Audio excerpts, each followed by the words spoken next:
Ano, masaya pa rin ba kayo sa mga pamumuno ni Marcos? Masaya pa ba kayo na ninakawan yung PhilHealth natin? Masaya pa ba kayo na talamak na katiwalian sa ating bansa?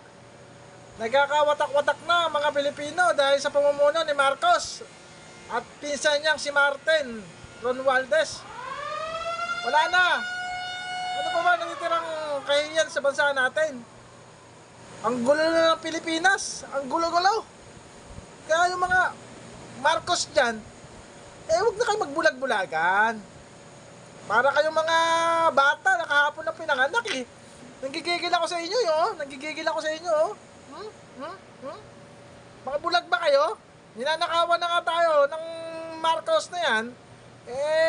Ano pa sinasabi ninyo? The best president. Di ba naku, magkigigil ako sa inyo. Ano ba the best president? Wala nga nagawa yan eh. May nagawa ba yan sa bansa natin? Di ba wala? Oh. Bangag pa. Diyos ko po. Saan ba papatungo itong bansa natin? Oh, di ba? Tapos, pinasok pa tayo ng mga nakakaliwang grupo. PA. Oh. Pagdating sa Congress, yung mga kaso niluluto. Oh. Ano pa?